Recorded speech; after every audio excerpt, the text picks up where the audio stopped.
Muy buenos días. Mi nombre es Luis Jauregui, soy psicólogo del Centro de Salud Mental Comunitario Jesús Nazareno. Y bueno, este material es para trabajar lo que es el tamizaje BIF y tamizaje SRQ. Muy bien, entonces voy a compartir con ustedes esta información para que podamos de repente recordar algunos aspectos, ¿no? De que ya sabemos o de repente también conocer, ¿no? Si es que no sabemos qué es esto del tamizaje. Muy bien, entonces en su pantalla debe estar apareciendo la presentación que teníamos para ustedes. Vamos a agrandarla, a ver un momentito.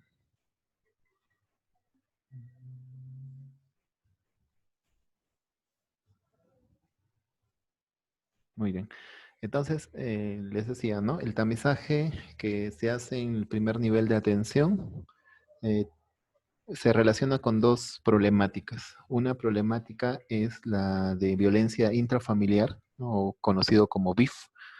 Y la segunda problemática es relacionada a algunos comportamientos o también llamados trastornos, ¿no? Del comportamiento, de las emociones o del pensamiento, ¿no? Que se le conoce como TD, ¿no? Trastornos depresivos o afectivos, ¿no?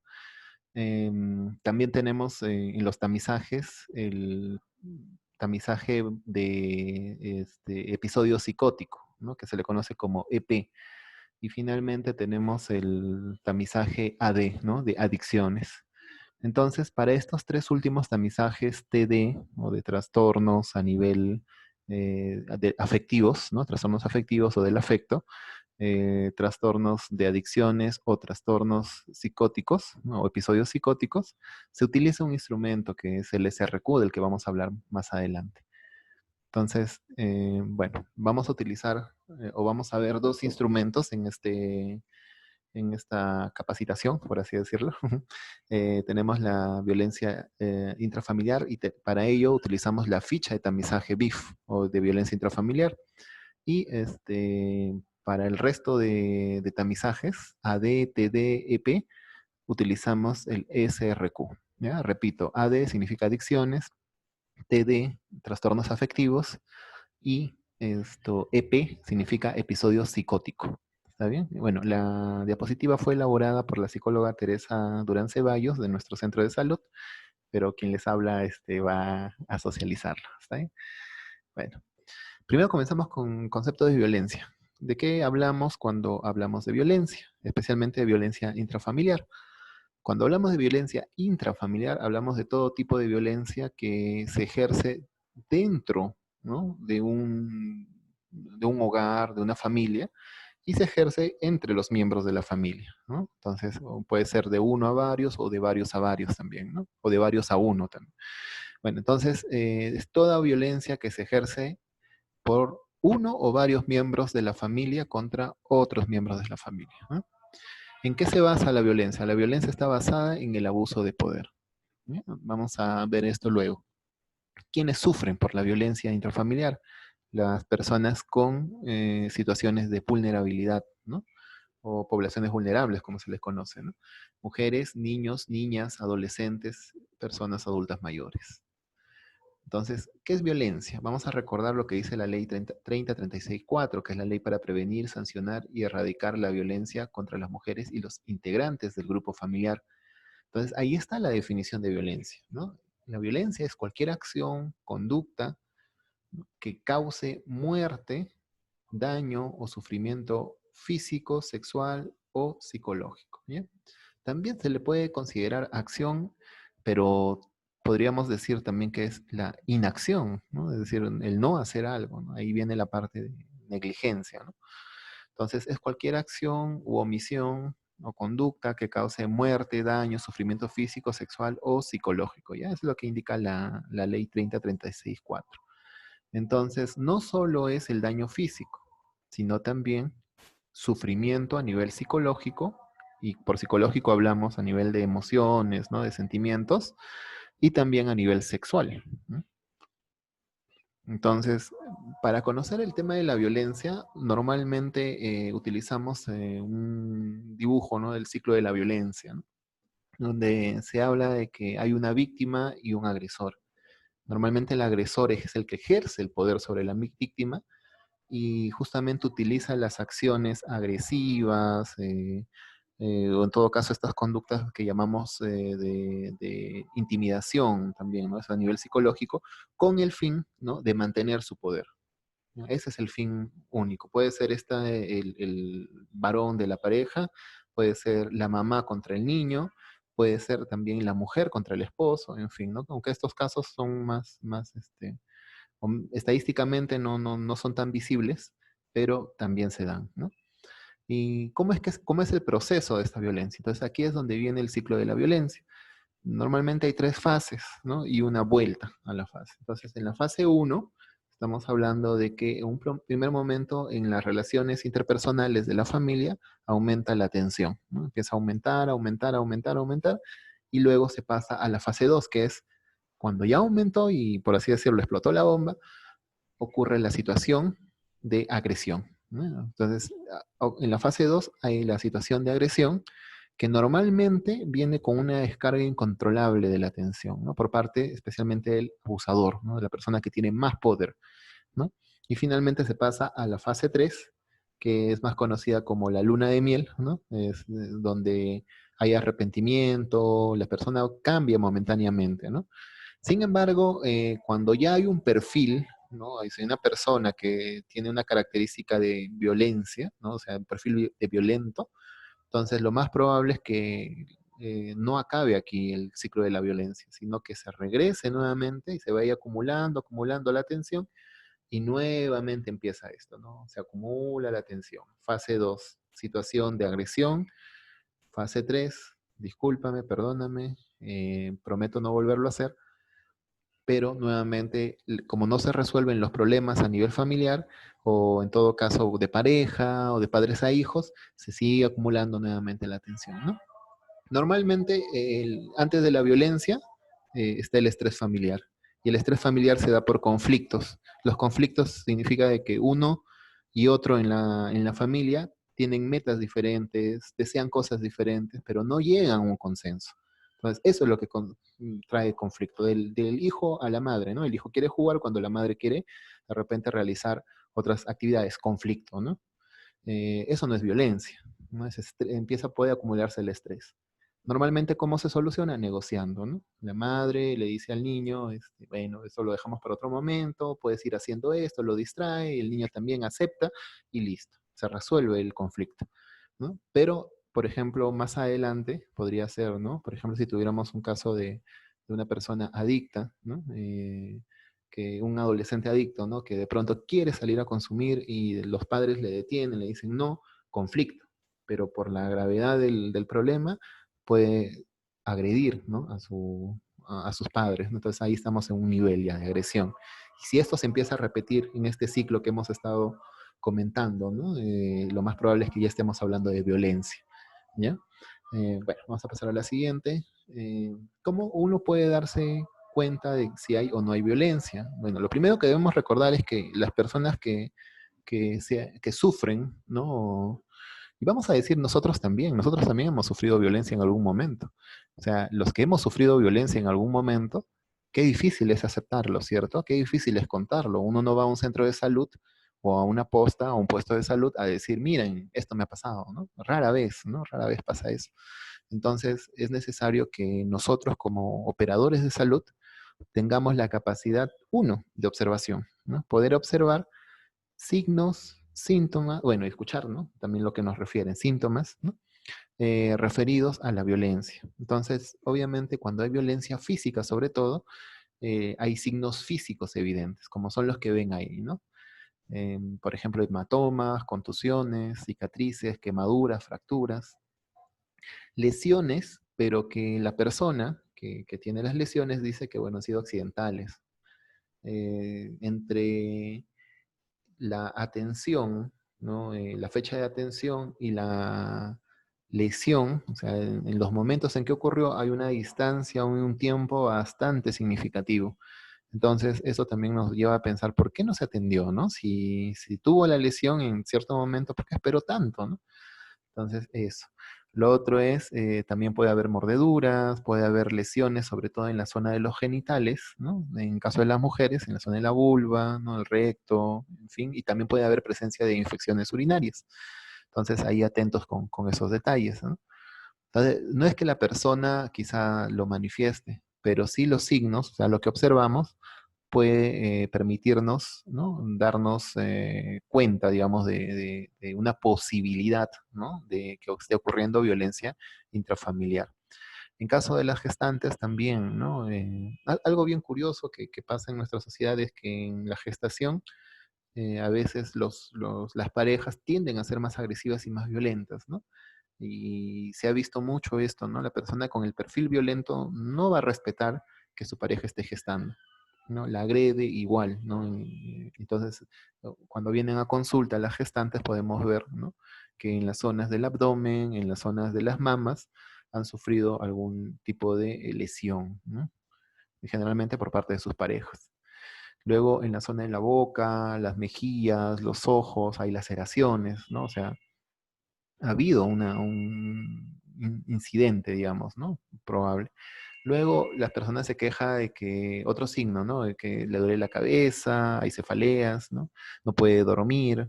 Esto es muy común en las personas que tienen ansiedad, ¿no? O sea, ya una ansiedad a nivel clínico, porque están muy a la expectativa y muy preocupadas de que algo malo pase y obviamente están pensando y pensando y pensando, por más que quieren dormir o no puede. Bueno, cuando uno sufre violencia, se incrementa el nivel de ansiedad.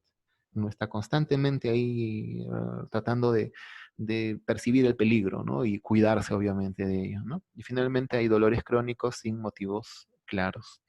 También hay otros indicadores, como pueden ver, dolor pélvico, bueno, acá el asma han puesto, ¿no? Disfunciones sexuales, anorgasmia, es decir, no le es difícil a la persona sentir o llegar en la intimidad sexual al orgasmo, vaginismo, ¿no? Que es la situación en la cual la vagina se contrae y no permite, ¿no? El ingreso, y si ingresa, digamos, en el coito, ¿no? El miembro viril de la pareja, produce dolor, ¿no? En el peor de los casos, dispaurenia, etcétera.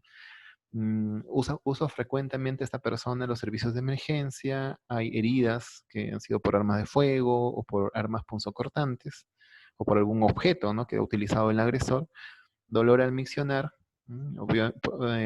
esto especialmente en las agresiones físicas del tipo sexual, ¿no?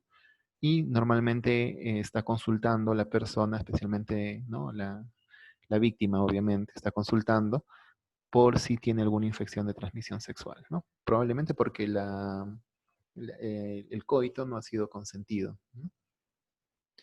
A nivel psicológico, ¿no? Entonces, hasta aquí hemos visto la parte física, ahora vamos a ver la parte psicológica. La persona se muestra bastante desconfiada, no confía de repente en el personal del establecimiento de salud, ¿no? Pero aún así está.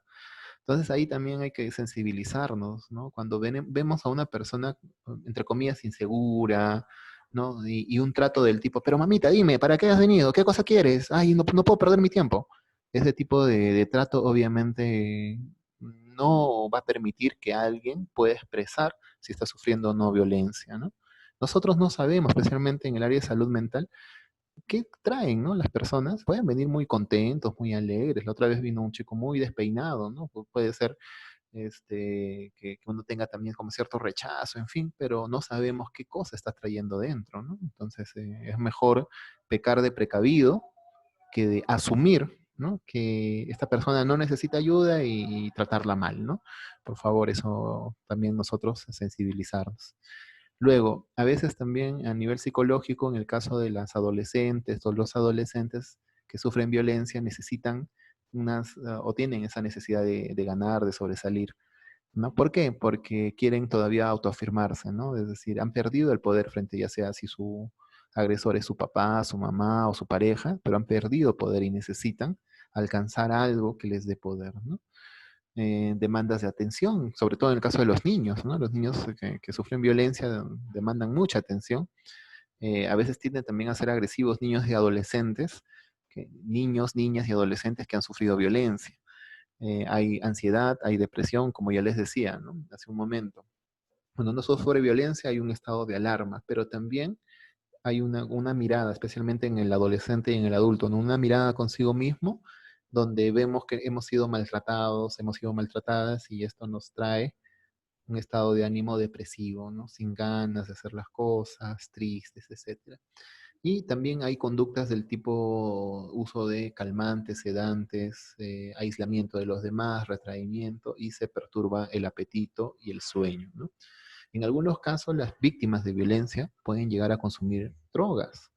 Esto es muy peligroso, o sea, en el sentido de que imagínense que nosotros no podamos detectar a tiempo una situación de violencia. Lo más probable es que aumente, ¿no?, la posibilidad en esta paciente de que más adelante pueda consumir algún tipo de sustancias y ya no solo va a ser víctima de violencia, sino que ahora va a tener problemas de adicción o de conducta adictiva, ¿no? En caso de los estudiantes, por ejemplo, no tienen miedo de llegar al hogar o tienen temor de sus padres, ya empiezan a haber conductas o intentos suicidas, o en todo caso ideación suicida. Bueno, ya hablamos de la tristeza, llanto frecuente. A nivel de los estudiantes también baja su rendimiento académico. Esto ya se sabe, ¿no? Que el bajo rendimiento académico es un indicador de posible violencia detrás, ¿no? Puede ser también trastorno del aprendizaje, pero la mayoría de los casos que se han visto especialmente de los niños que están aprendiendo, están subiendo, ¿no? Están ahí mejorando, mejorando y de pronto un cambio abrupto, ¿no? Y el mismo docente también ya empieza a preguntarse, ¿no? ¿Qué pasó? Claro, baja el rendimiento académico de manera abrupta y es porque en casa, en el hogar, probablemente se está viviendo una situación de violencia, ya sea porque el niño es testigo o porque también es víctima de él, ¿no? Y también hay retroceso, ¿no? En caso de los niños, a veces tienden a orinarse, ¿no? Es decir, a tener enuresis, o también se les pasa, ¿no?, su defecación, es decir, tener encopresis, ¿no? Y finalmente algunos niños empiezan a tartamudear, ¿no? Otros indicadores o signos más sobre las consecuencias psicológicas de la violencia son los problemas de conducta, ¿no? Hablamos de problemas de conducta cuando la conducta rompe la regla social, ¿no? Robo, fuga del hogar, rebeldía, mentiras, etcétera. Y también en la conducta escolar ya el niño empieza a ausentarse, ¿no? O en todo caso ya empieza a interrumpir constantemente, ¿no? O sea, es como, entre comillas, dicen el malcriado de la clase, pero no es el malcriado, sino que esto es una reacción a algo. Si se puede detectar a tiempo, es más probable, ¿no?, de que este niño vuelva de repente a su desarrollo normal, pero si no se detecta a tiempo, se deja pasar y peor aún, se maltrata más al estudiante o al niño o al adolescente, lo más probable es que el problema se complique y como vimos en el caso anterior, ya no vamos a tener el problema de que sea víctima de violencia, sino que de repente ahora está ausente en el colegio, o sea, no recibe educación, consume drogas y realiza conductas disociales como destrucción de la propiedad privada, robos, etc. Entonces el problema se complejiza mucho más. Bueno, ahora, ¿cómo detectar en nuestro compañero o compañera, ¿no?, si es violento o violenta, ¿no? Entonces, normalmente los compañeros que son del tipo violentos tienden a tener una conducta del tipo agresiva. Ahora, hay dos formas, ¿no?, de ser agresivo. Hay el explosivo, ¿no?, uno que explota, pero también hay el más peligroso de todos, que es el tipo cobra, ¿no? Que es que está así, calladito, como una serpiente cobra, ¿no? Calladito, calladito, calladito, y cuando uno menos prevé, hay una reacción de violencia muy fuerte, ¿no? Normalmente en consulta, cuando ustedes atienden ¿no?, a la pareja, generalmente es el compañero violento es el que trata de tener el poder, ¿no? Puede ser mujer, puede ser varón, pero es el que habla y habla por la otra persona, no le deja hablar, ¿no?, a su compañera, a su pareja, etcétera, ¿no? Y normalmente, y esto es también hay que observarlo bien con detenimiento y tener bastante cautela, ¿no? Porque a veces el abusador, el violentador, viene con la persona víctima, porque quiere saber qué es lo que le van a preguntar, qué es lo que le van a decir, porque lo único que quiere es que le atiendan la herida y punto, y luego regrese a casa. No le vayan a estar preguntando de qué le ha pasado, ¿no? Entonces está ahí presente, no deja hablar a su pareja, ¿no? Y no quiere que le brinden atención del tipo psicológica. No, todo está bien, gracias, solo que la atiendan nomás, está ahí, ¿no? Entonces ahí también hay que tener bastante tino ¿no? En este caso, sí, de repente separar, ¿no? A ellos dos y poder hablar a solas con la persona, ¿no? Entonces ahí hay que sensibilizarnos también nosotros, en ese sentido, ¿no? Bueno, ahí tienen la ficha de tamizaje. Este es un modelo un poquito ya antiguo. Yo les voy a mostrar el modelo que estamos trabajando ahorita. Voy a dejar de compartir. Uy,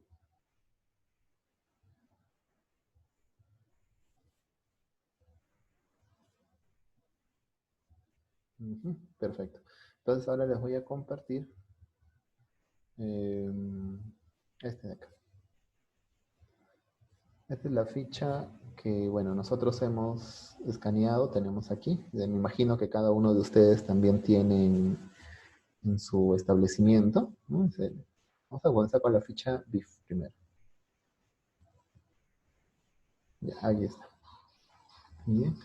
Si ustedes han entrado de repente a alguna de las capacitaciones que se han hecho en relación también a esto, ¿no? El tamizaje en salud mental o el primer abordaje en salud mental, especialmente en esta época del COVID, ¿no? Se habrán dado cuenta que, bueno, no es que de frente se aplica la ficha, ¿no? Primero conversamos, hablamos, cómo te llamas, ¿no? ¿Y dónde vives? Etcétera. Generamos primero un espacio de comunicación bastante básica. ¿Qué preguntas o qué datos pueden ayudar o qué actitud? La actitud primero de conocer al otro. Eso. Si estás muy preocupada, muy tensa, mejor que le pidas a un compañero o una compañera que aplique la ficha de tamizaje porque de repente tu mente y tus atenciones están en otras cosas, ¿no? Urgentes. Una ficha de tamizaje no se aplica diciendo, a ver, mamita, apúrate, apúrate, dime, a ver, no, así no se aplica una ficha de tamizaje. O darle la ficha y decir, mira, hija, ¿sabes qué? Contesta esto y ya vengo, ¿ya? Tampoco, así no se aplica una ficha de tamizaje. No, una ficha de tamizaje es un instrumento que cumple una función de, como dice, tamizar, es decir, como filtrar quién puede necesitar, ¿no? Una atención más especializada, ¿no? Especialmente en salud mental, que es lo que estamos viendo. Pero sí es necesario que previo a ello todos nosotros hagamos, ¿no? Un pequeño vínculo, ¿no? Por ejemplo, ahorita, ¿no? De repente conocernos, una ronda de repente de decir a ver qué cosas nos gusta, dónde vivimos, somos de aquí, no somos de aquí, de dónde eres, ¿no? Entonces, este tipo de preguntas, de datos, ¿no? De conocernos, ayuda muchísimo a establecer un clima de confianza. Y ya cuando estamos con ese clima de confianza, es ahí donde sensibilizamos a la persona que es necesario, ¿no? Hacer ciertas preguntas, ¿no? Este es esta parte donde dice lea al paciente es un guión ya bastante antiguo, ¿no? Porque se ha utilizado desde hace mucho tiempo, ¿no? Dice, debido a que la violencia familiar es dañina, ¿no? Bueno, nosotros lo que le diríamos de repente es, primero, ¿no? Indicar que es muy importante, ¿no? En nuestra comunidad, en nuestra sociedad, identificar a tiempo, ¿no? Las situaciones de violencia. ¿Por qué?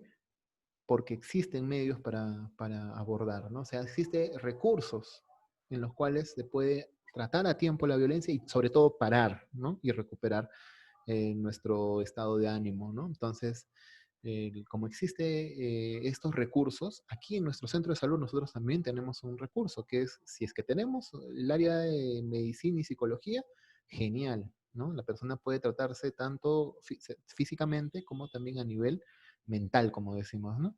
Y emocional. Pero si no lo hay, también tenemos un recurso, que es la derivación, ¿no?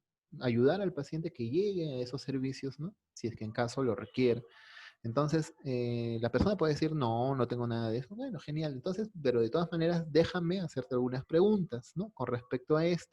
Porque, bueno, todos en nuestra población sabemos que podemos estar siendo víctimas de violencia y de repente ni cuenta nos damos, ¿no? Entonces, de este modo, no vamos generando esa conversación sobre el tema de la violencia. Y es algo que en realidad no solo debería estar en el ámbito clínico, del centro de salud, ¿no? Sino también en casa hay que hablar de esto, ¿no? Pero bueno, volviendo a nuestro trabajo, debemos generar primero ese ambiente de comunicación, de espacio de confianza, y luego ya pasamos a las preguntas, ¿no? Y si quieren, ya pueden leer ahí toda esta parte, en fin, ¿no? Entonces, por ejemplo, para la persona adulta, ¿no? Las preguntas que se le hacen son como ustedes pueden ver aquí, ¿no? En la parte superior, al adulto. Dice, ¿no? Diría que en su familia se dan situaciones de violencia. Otra forma de decirlo también es decir, ¿no? Bueno, ¿opinas que en tu familia, ¿no? ¿Se da violencia? O sea, ¿hay situaciones de violencia? Es como para ir entrando al terreno, ¿no? ¿Alguna vez algún miembro de la familia te ha insultado? Entonces ahí estamos viendo si es posiblemente pudiera haber violencia del tipo psicológico, ¿no? ¿Algún miembro de tu familia alguna vez, ¿no? le ha golpeado? ¿Mm? ¿Alguna vez algún miembro de la familia te ha amenazado, te ha chantajeado? ¿No?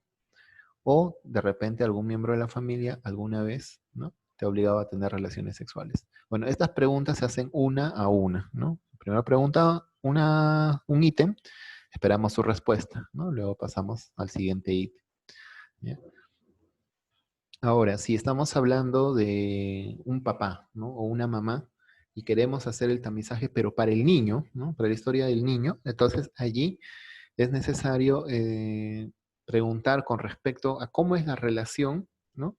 En relación, ¿no? al cuidado del niño o de la niña, ¿no? Entonces, una de las cosas que preguntamos es, ¿no? Si en la mayor parte del tiempo a usted, que es la mamá, el papá, le parece que es difícil, ¿no? El hacer la crianza, el cuidado, hacerse responsable de su hijo, criarlo, ¿es fácil? Es difícil, ¿no? Entonces, ahí vamos a anotar, ¿no? Una de las dos opciones. Y aquí viene el detalle, ¿no? Aquí es donde empezamos a explorar las preguntas relacionadas a la violencia de los padres hacia los hijos, ¿no? ¿Y alguna vez ha perdido el control? Sí, no. Y cuando pierde el control, ¿usted ha pegado? No, dice, ¿no? Ya. ¿Ha gritado? Bueno, eso sí, la mayoría acepta eso, ¿no?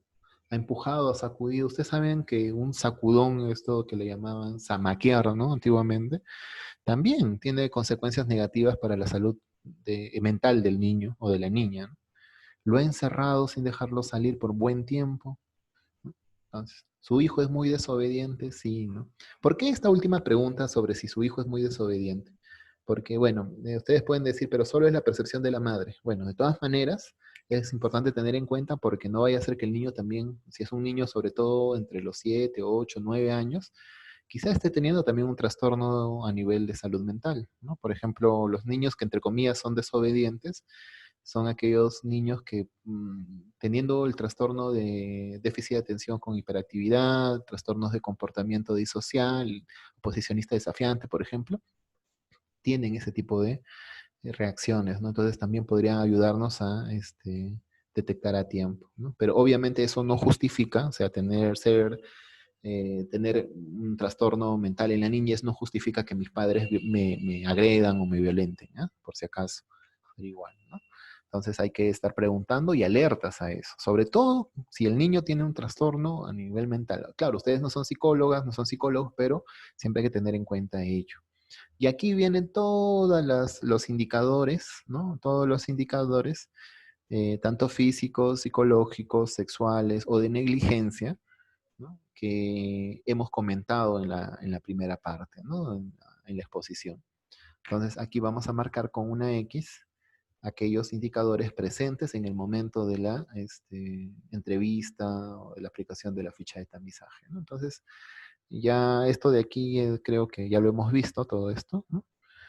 Lo hemos revisado, entonces, por favor, ¿no? Igual cualquier duda, pregunta, nos hacen llegar si es que hay alguna dificultad con respecto a la aplicación de esta ficha de tamizaje. ¿Ya?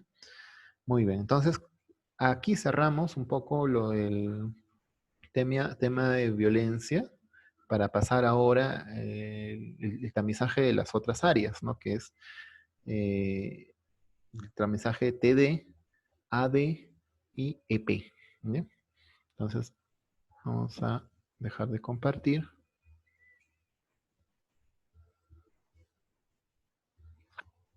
Voy a cambiar un ratito la pantalla. Y voy a compartir nuevamente la pantalla que estábamos haciendo. Ya, ahí estaba la ficha de tamizaje de violencia que hemos visto. A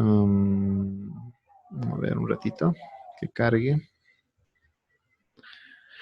Muy bien, entonces vamos a regresar a esta parte. Aquí está. No, normalmente el flujograma en lo que es el tamizaje, según las guías de atención, ¿no?, del Ministerio de Salud, cuando una persona o incluso la misma comunidad, ¿no?, detecta, ¿no?, una situación, lo primero que hace es acercar a la persona que ha sido víctima o que presenta algún problema a, ¿no?, el centro de salud, puesto de salud, ¿no? ¿Para qué? Para que puedan valorar, ¿no?, ustedes puedan valorar si hay algún problema o podría haber algún problema a nivel de salud mental. Entonces ahí es donde el tamizaje cumple la función fundamental. Esas preguntas, indicadores que se marcan, ¿no? Es como nuevamente repito, como un filtro, ¿no? Aquellos que no tienen ningún tipo de indicador, ¿no? Obviamente no requieren una atención de salud mental especializada, pero aquellos que sí tienen indicadores, ¿no? Entonces sí, hay que derivarlos y poder hacer la atención especializada correspondiente, ¿no?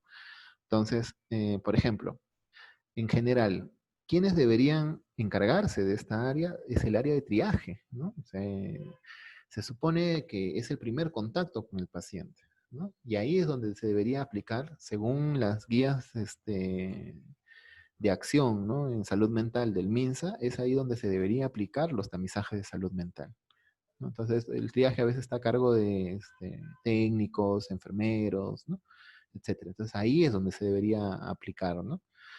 Pero a veces esperamos que llegue todavía de repente a los servicios ya un poco de atención, a los paquetes de atención, y ahí recién aplican, ¿no? Pero eso ya es perder oportunidades, ¿no? ¿Qué pasa si el tamizaje es negativo? Bueno, de todas maneras se da una información que se le llama Consejería de Salud Mental, ¿no?, del tipo preventivo promocional, ¿no? Entonces, sensibilizar sobre el tema de violencia. Bueno, has visto en las preguntas que te he hecho, ¿no?, que cuando una persona debe tener en cuenta, ¿no?, de que está sufriendo violencia y qué consecuencias puede haber. No te olvides de pasar la voz en tu comunidad, de repente conoces a alguien, ¿no? En fin, ¿no? Entonces, todo esto son las medidas preventivo-promocionales, igual se le hace su tamizaje de acá a un tiempo, ¿no? Ese es en el caso que el tamizaje no haya dado positivo, pero si dio positivo, ahí sí hay que hacer la referencia al establecimiento de mayor complejidad. Y si ya somos establecimiento de mayor complejidad, es decir, ¿no?, ya tenemos de repente un área de psicología, un área de medicina, entonces hay que proceder, ¿no?, a realizar las actividades correspondientes, ¿no? Por ejemplo, el hospital ya es un establecimiento de mayor complejidad, ¿no? Entonces hay que dar solución, ¿no?, al tema, obviamente junto con nuestros aliados institucionales, ¿no? Ministerio de la Mujer, Defensoría del Pueblo, la municipalidad, etcétera, ¿no? Y ahí también el equipo médico, psicológico, de trabajo social, todos, ¿no?, como un equipo, no podemos lograr que la persona o la posible víctima pues reciba la atención completa y oportuna, ¿no? Entonces es importante, ¿no?, que en las historias clínicas, desde triaje nada más, se incluyan las preguntas de detección, ¿no? O sea, toda historia clínica debería tener su ficha de tamizaje, ¿no? Entonces, el personal de salud, ¿no?, ¿qué habilidades debe desarrollar para poder hacer los tamizajes? Una buena comunicación, tener habilidades de comunicación, de expresión, de atención, ¿m? Saludar respetuosamente, eso es lo importante sobre todo, ¿no? Llamar a la persona por su nombre, ¿no? Ustedes pueden llamarle de usted, ¿no? Usted, por ejemplo, usted Luis, ¿no? En fin, pero no hay ningún problema, pero cuando utilizas el nombre, ¿no?, generas ese vínculo, ese espacio más cercano, ¿no? También es importante, no lo dice la ficha de tamizaje, pero de hecho algunos pacientes van a tener dudas de si llenan, no llenan, responden, no responden. Bueno, hay que manifestar que la información que se dé se va a tratar en el ámbito netamente profesional, ¿no? Que obviamente esto no va a salir pues a periódicos, nada por el estilo. Y si se requiere la atención, se va a buscar la ayuda correspondiente, ¿no? Muy bien, y siempre tener una actitud de escucha, de respeto, ¿no?, a la persona que nos está hablando, ¿no? Por ahí también indagar un poco del contexto familiar, ¿no? Evitar la crítica, evitar desautorizar a la persona, no hacer gestos, ¿no?, burlas, juicios de valor, ¿no? No, señorita, te dice la paciente, no, todo va bien en mi caso. ¿Todo va bien? Ese tipo de acciones, no, ¿no? Ese tipo de, ¿no?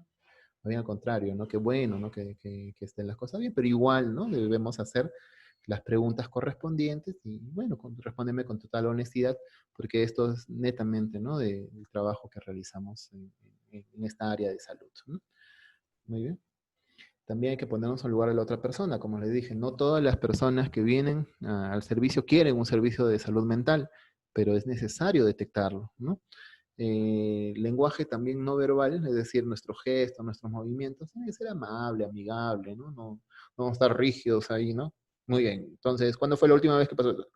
No, ¿no? Y si una persona directamente ya lo manifiesta las situaciones de violencia, entonces ya directamente hay que aplicar las preguntas, ¿no? Ya no hacemos toda la presentación, ¿no? Bueno, de todas maneras, recordar siempre de que somos una red, ¿no? Un trabajo, de repente hay que articularnos más todavía, pero es necesario contar, ¿no? Con la comunicación con otros centros de salud, ¿no? Hospitales, ¿no?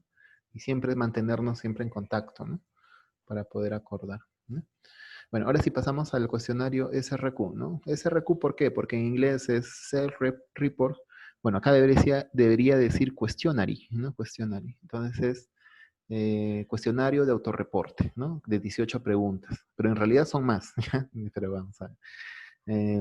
¿Qué mide, no? Bueno, 5 áreas específicas: depresión, ansiedad, alcoholismo, psicosis, epilepsia, ¿ya? Pero ustedes no van a poner, pues, en el primer nivel de atención, no van a poner, pues, un diagnóstico de depresión, de ansiedad, no, ¿no? El GIS nos dice otra cosa, ¿no? Entonces, en total son 30 preguntas, ¿ya? En total son 30 preguntas, pero las 18 primeras, que es lo que más se utiliza, tiene que ver con los trastornos del tipo afectivo, ¿no? Los TD. ¿No? ¿En qué caso se debe administrar? En cualquier caso, ¿no? Que se requiera determinar la salud mental del usuario, ¿no? Y ver si es que está presente un problema de salud mental, ¿no?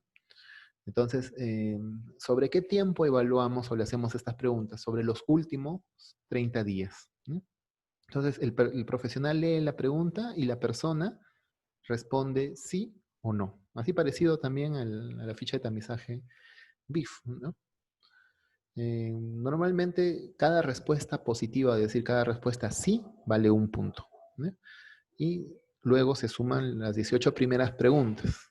En las 18 primeras preguntas, o sea, del 1 al 18, si la persona saca 9 o más de 9, entonces decimos, es un probable caso, ¿no? De TD, ¿no? El trastorno afectivo, y debería ser derivado para una evaluación y ver, pues, ¿no? Si realmente requiere atención o no, ¿ya? Entonces, uno de los trastornos afectivos más comunes y que más afectan a nuestra población es el trastorno depresivo. Hay episodios depresivos, pero también hay trastornos depresivos, ¿no? Entonces, una cosa es la tristeza, que no tiene nada que ver con la depresión. Uno se pone triste cuando ve una película, cuando de repente hay una ruptura amorosa, ¿no? Cuando, qué sé yo, no logra un objetivo, también cuando fallece una persona o una persona cercana se aleja, ¿no? Uno se pone triste, esto es natural. Pero cuando hablamos de depresión, estamos hablando de un conjunto de síntomas y signos, ¿no? Que impiden que la persona alcance sus objetivos. Y uno de las características más, digamos, notorias es el estado de ánimo triste. Es una de las tantas características, ¿no? Entonces, por si acaso, no vayan a pensar que depresión es algo que le da a todo el mundo, ¿no? No, hay trastorno depresivo y en nuestro lenguaje común decimos depresión cuando la tristeza es fuerte, ¿no? Pero eso no es un trastorno, ¿no? Entonces, ¿cómo saber, no? ¿Cómo diferenciar? Bueno, ahí justamente las fichas de tamizaje SRQ es la que nos va a poder ayudar, ¿no? A diferenciar justamente ello, ¿no? Bueno, acá hay una información sobre trastorno de pánico, esto lo vamos a pasar. Sí, ya aquí está, ¿no? Vamos de frente al cuestionario. Entonces, aquí les voy a mostrar yo también el cuestionario que tengo parte de la red de salud Huamanga. Y les voy a compartir, ¿no? Esto un ratito mientras pongo compartir pantalla. Aquí está. Vamos a compartir de nuevo este archivo y así nos vamos a la parte superior. ¿Ya? Entonces, les decía, ¿no? Es el trastorno SRQ, o perdón, el trastorno, la ficha de tamizaje SRQ es una ficha que nos permite, ¿no? Evaluar signos, síntomas referidos a los trastornos afectivos, los problemas en consumo de sustancias, especialmente con el alcohol, y los posibles, ¿no? Episodios psicóticos que pueda tener la persona. Bueno, acá están sus datos del paciente, importante también el fecha de nacimiento, la dirección, y aunque aquí no dice, pero deberíamos poner el teléfono, ¿no? El teléfono es el número de celular para poder hacer el contacto, ¿no? Entonces, las primeras preguntas tienen que ver mucho con algunos signos, síntomas, ¿no? Relacionados a el estado de ánimo, ¿ya? Como ustedes van a ver a continuación.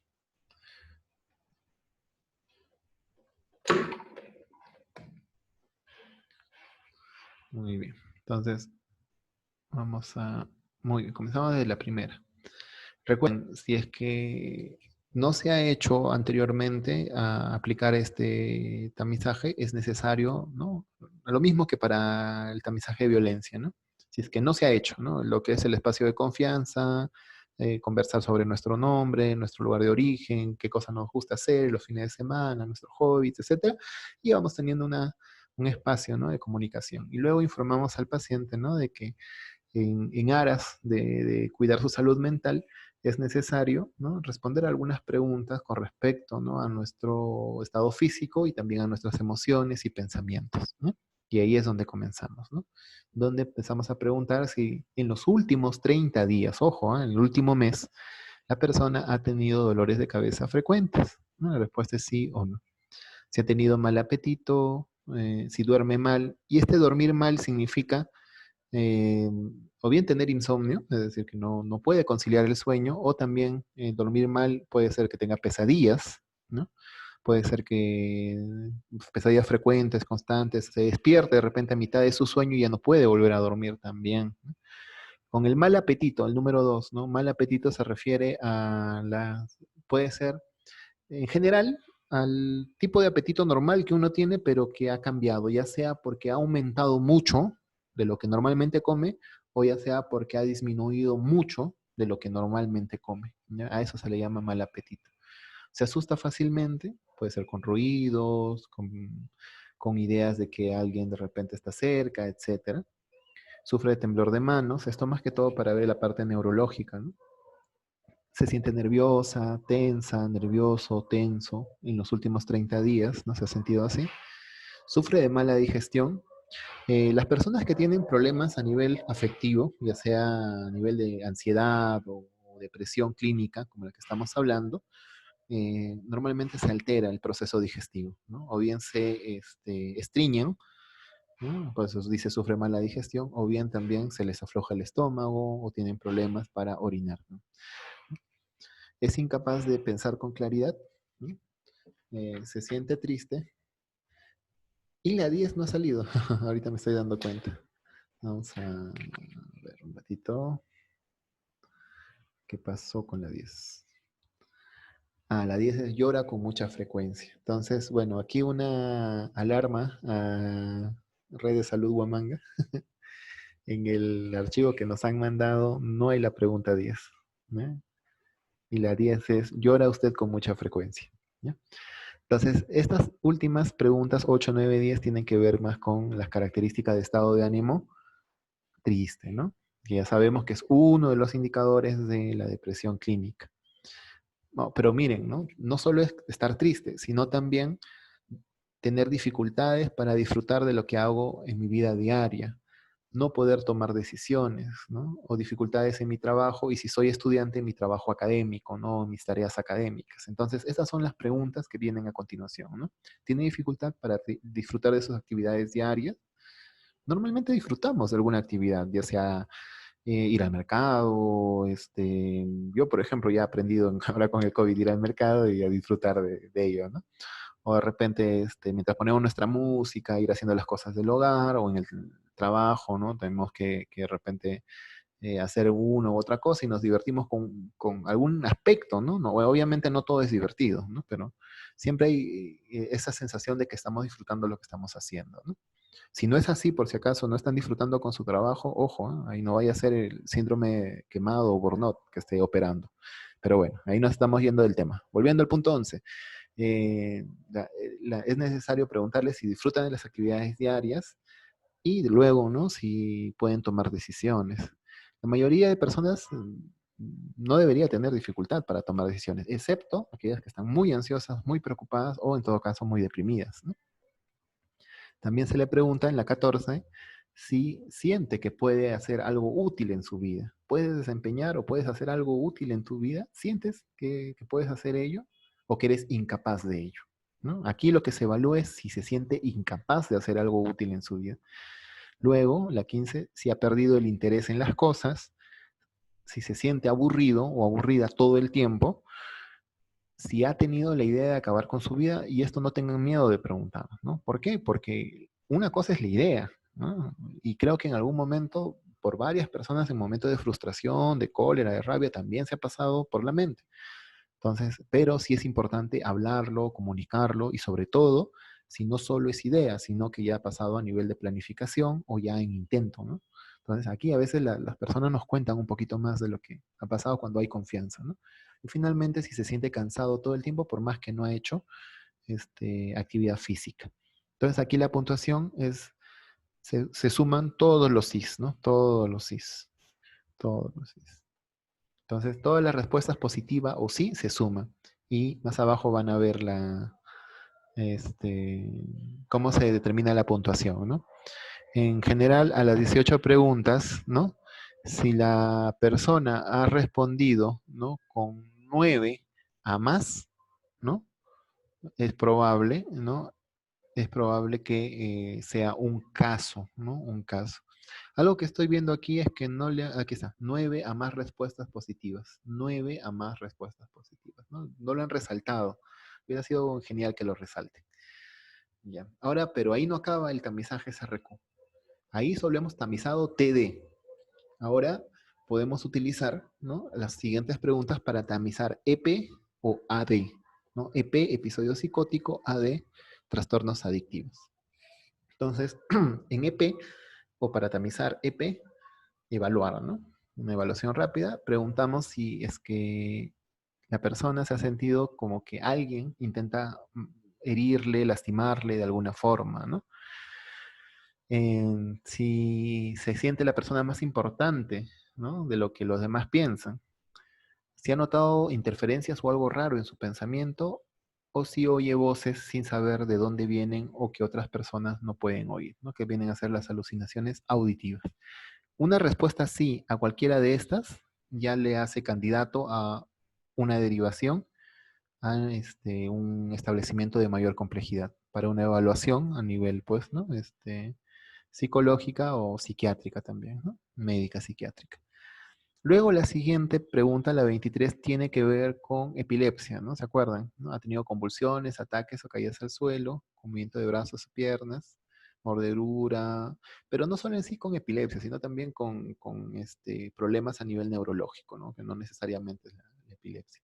Y las últimas preguntas, de la 24 a la 28, tienen que ver con el consumo del alcohol, ¿ya? Con problemas en el consumo del alcohol y probablemente abuso en el consumo del alcohol. Entonces, cualquier respuesta sí basta un sí, ¿no? Un sí. Entonces, esto ya le hace candidato para ser derivado, ¿no? A una evaluación de mayor complejidad, ¿no? Entonces, en la parte de 24 a la 28, las preguntas relacionadas al consumo del alcohol son las siguientes. ¿Alguna vez te ha parecido a su familia, a tu familia, a tus amigos, a tu médico, a tu sacerdote o la persona que más cercana a ti, ¿alguna vez le ha parecido a ellos que tú estás viviendo demasiado? ¿No? Entonces ahí la respuesta, si es sí, ya. Entonces ya es un indicador de posible, ¿no?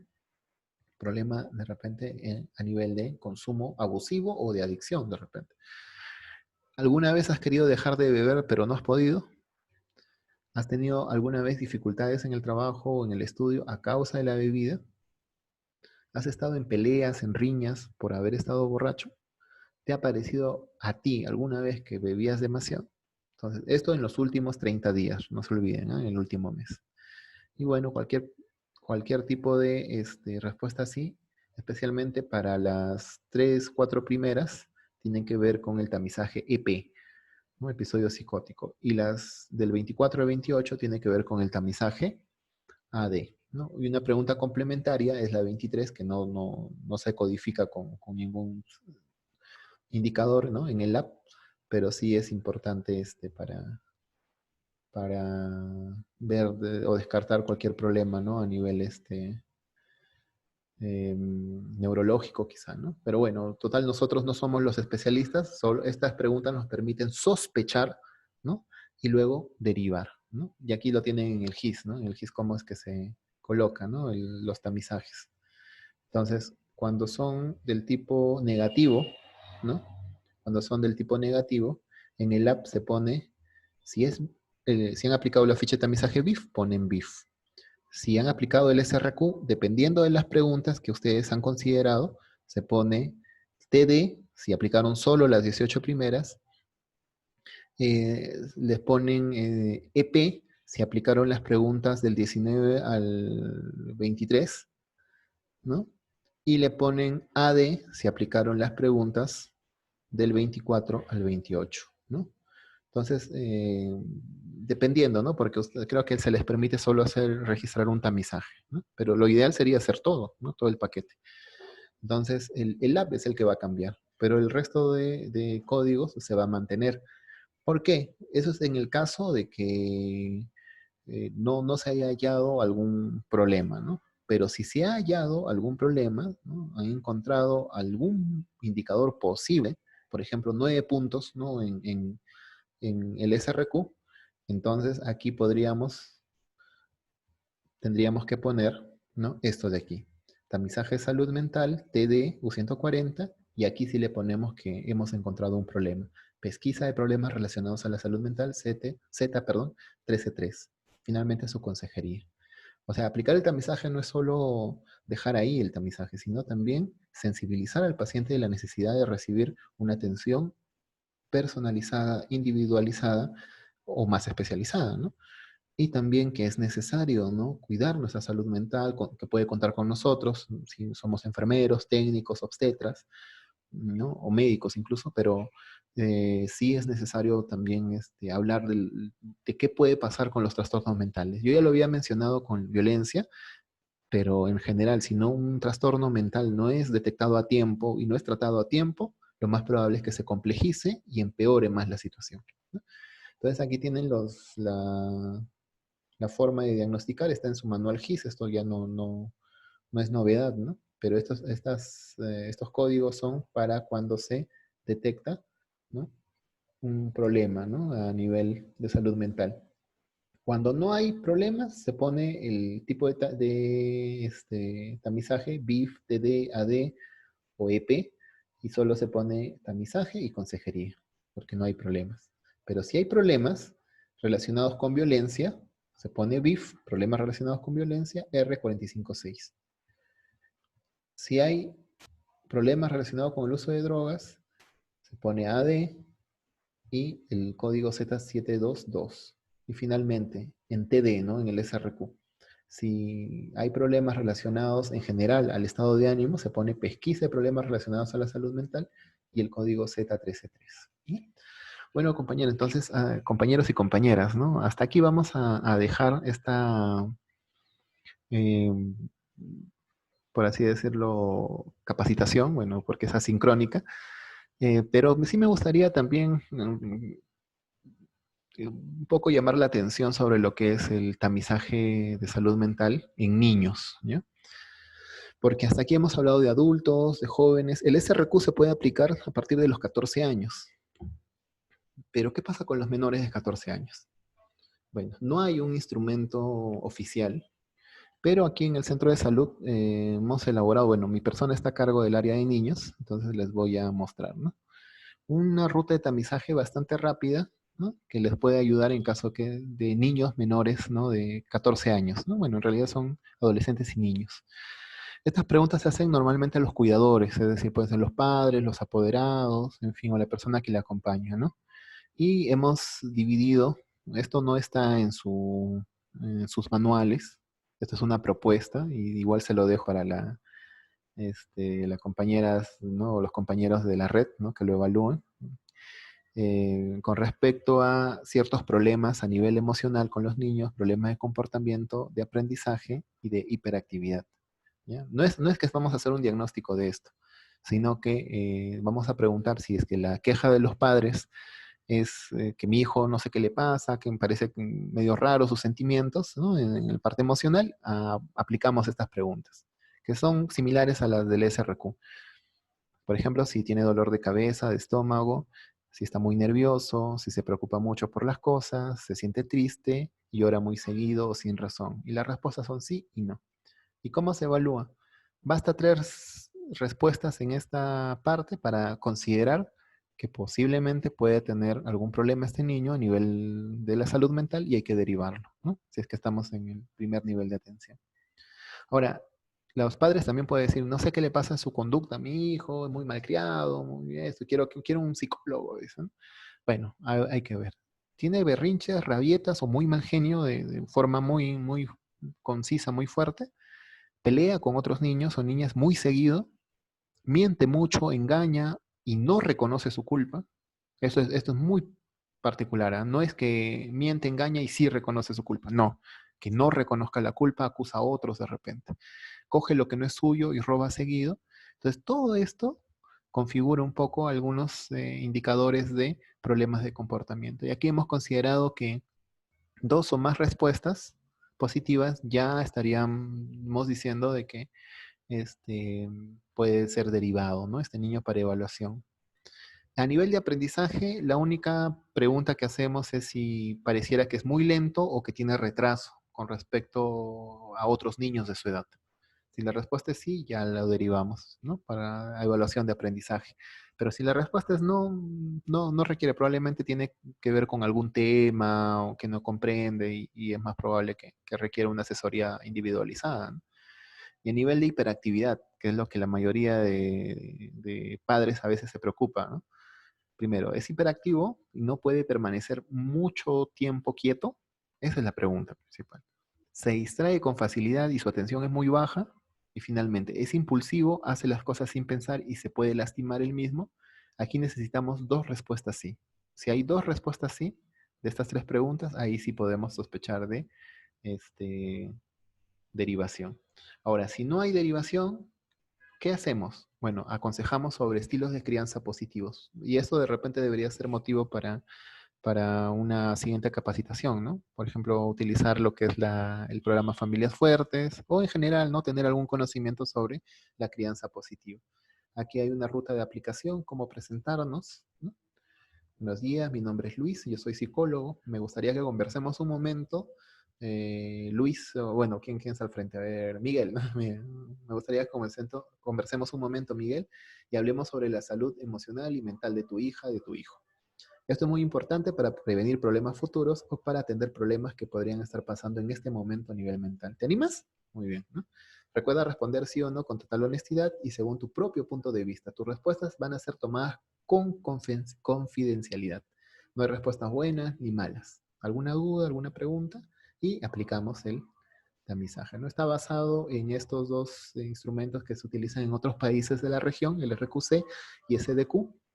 Ustedes pueden revisarlos también y más o menos aquí está, ¿no? Si el resultado es negativo, cómo se registra en el GIS y si es positivo, cómo se registra y qué hay que hacer, coordinar la derivación y hacer el seguimiento, ¿no?